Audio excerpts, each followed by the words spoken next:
One minute I was with you, and the next, you were gone. Someone's watching us, Kimia. But I don't want you to worry. That's my job. Maybe I'm being paranoid, but everywhere I go, I see them too. Work, the corner store, in the park. They're tracking us. So I tell the cops that someone's out to get us, but they don't listen to me. No one ever does. Time to take matters into my own hands. It's my turn to follow them. Figure out who they are. I end up at this abandoned school in Harlem. And I'm already beginning to regret this. I find them, and they're waiting for me, with all sorts of weapons. What the hell have I walked into? They're circling me, Mija.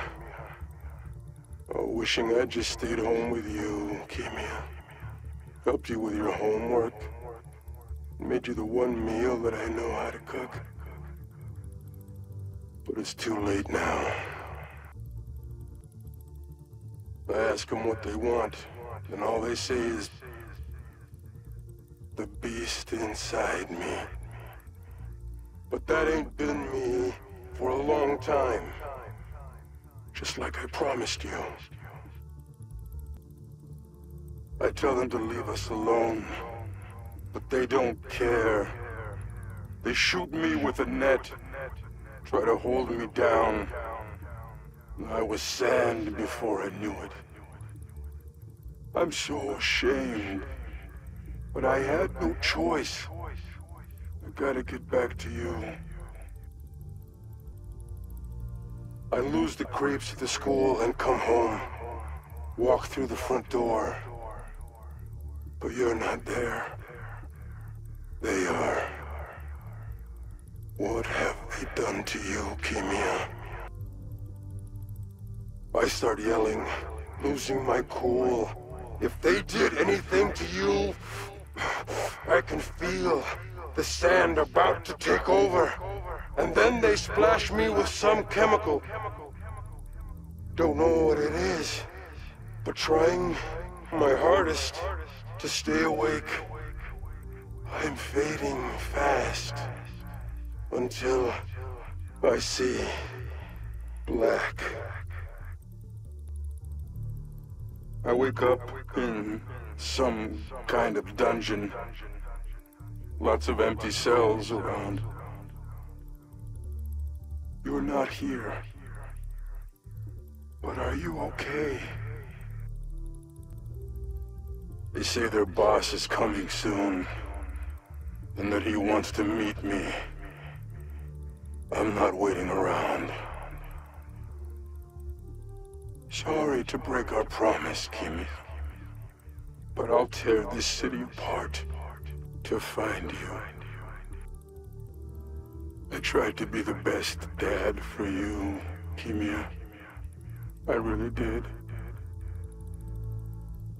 All I can do is hope they didn't get you, and that you're safe at your mom's.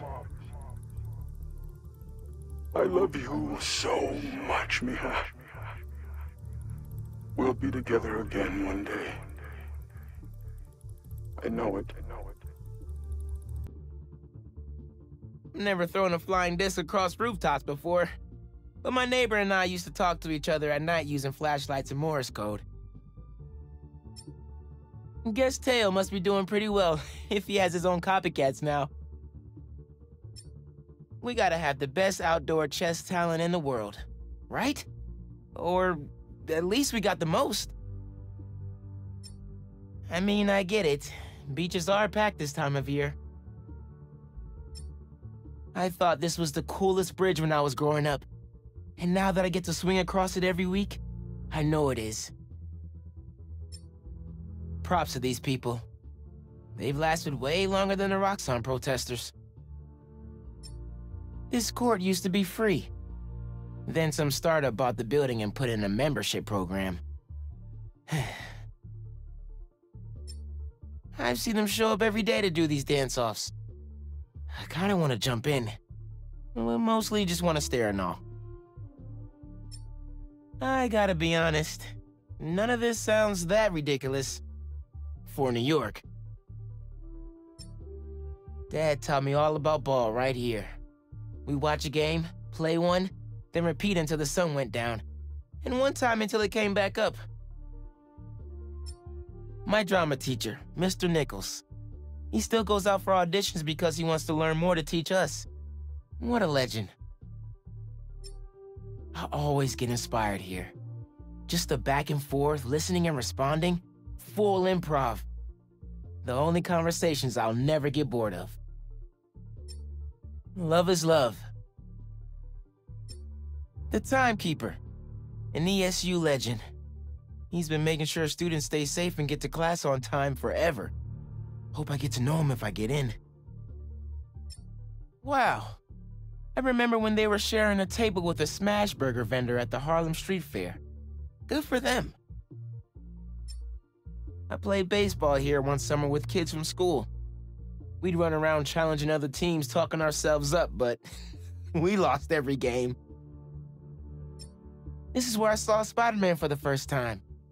Pete had just saved some people and looked so cool, though not everyone agreed. Uncle Aaron told me he hang around here with Dad all the time. Definitely gonna check it out, when I'm old enough. Looks like everyone's okay. Honestly, some days it feels like getting into an accident here is a rite of passage. Some people thank you for helping out. Others dress up as you and come up with terrible catchphrases. Finn and I did a food competition with this guy once. Chicken nuggets. Both of us threw up. But he got the crowd to give us a standing ovation.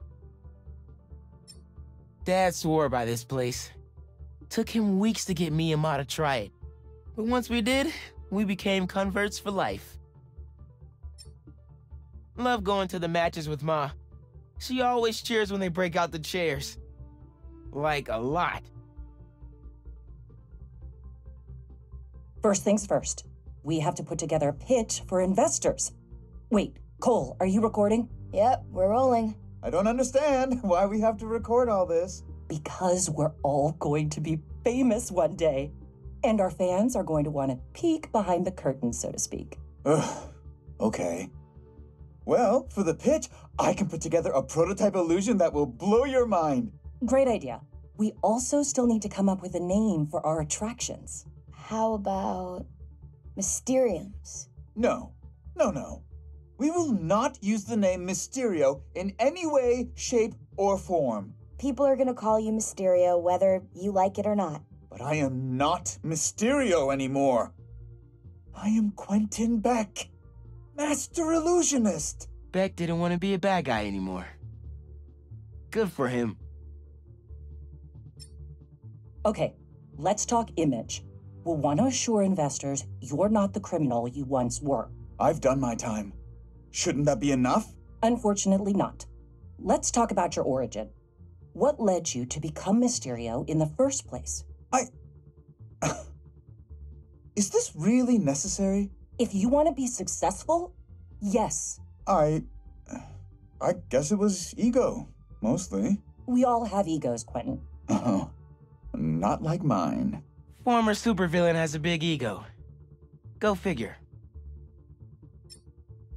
Why are you recording us having lunch? I figured our fans will want to know a little about you and how you got to know Quentin. He was my neighbor growing up. We played together sometimes, but then he went to a different school. He was way more advanced than the rest of us regular kids. I can totally see that. Was he always so creepy and weird? Cole, that's... That's not nice. I mean, don't get me wrong. He's harmless, I think. But if I could find another job, I would. You're making the right choice to stay. He's a genius. As soon as the world sees what we're doing, we're all going to be very, very rich. Betsy knew Beck from way back. And she's all in. But it sounds like Cole has her doubts. I got some bad news. Our pitch was rejected. By who? Everyone. Ah! Idiots! Can't they see how we're creating the future of entertainment? Oh, they love the technology. Just not the talent. You mean me? The ex-con? Let's come up with a different strategy.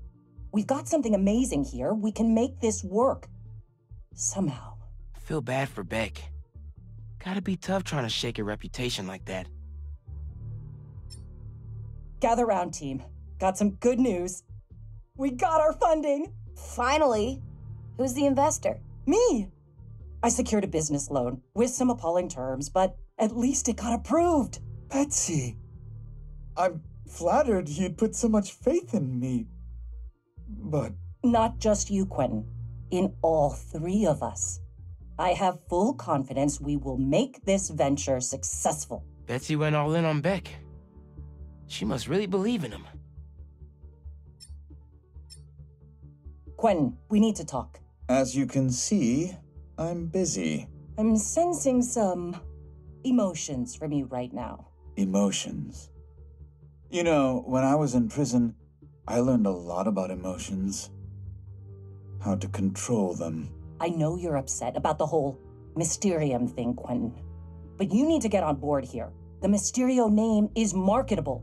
Quentin Beck is not. Without Quentin Beck, you'd have nothing to sell.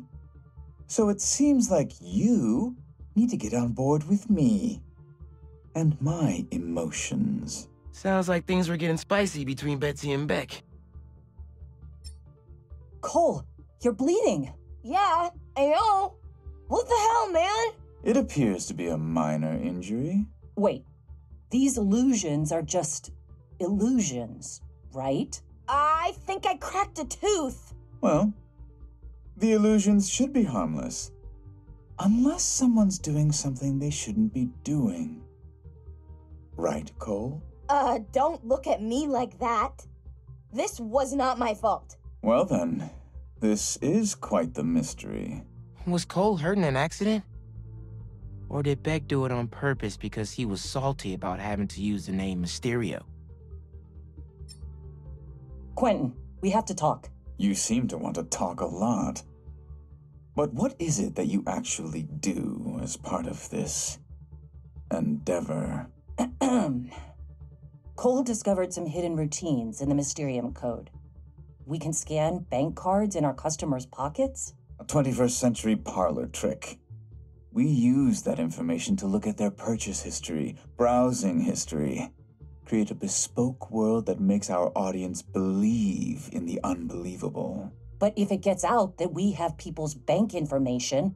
I'm the only one with the encryption codes, and I haven't told anyone.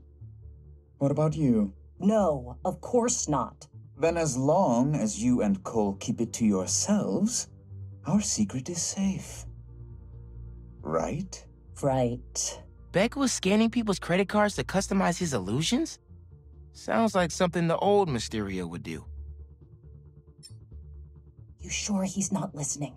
He has his tricks, you know. No, we're safe. He's acting very weird. You mean weirder? He's gone quiet all of a sudden. Won't speak to me. Do we have a way out in case he gets violent or something? We'll be fine. Here he comes. Let's talk more later. Sounds like Cole and Betsy were scared of Beck's change in behavior. I think he's on to us. If so, there's only one solution. We need him alive. What do we do? Just tie him up? Or something? Yes! Good idea. We set him up as the fall guy in case anyone catches on. Yeah, like, tell everyone he went full Mysterio? Exactly! He would be the one most likely to steal money, not the two women who aren't former supervillains. Now we just need to figure out how to get the richest people in the city into these Mysteriums. Okay, but there's still some code that I haven't figured out, and... The Spider-Men will help us with that. Ha! That's brilliant. Heroes always looking to help. And if all goes to plan, we'll have millions in the bank before anyone catches on. And when they do, Quentin goes back to prison, and we retire in style. Looks like the biggest illusion was Betsy and Cole's innocence. Wonder where Beck is going from here.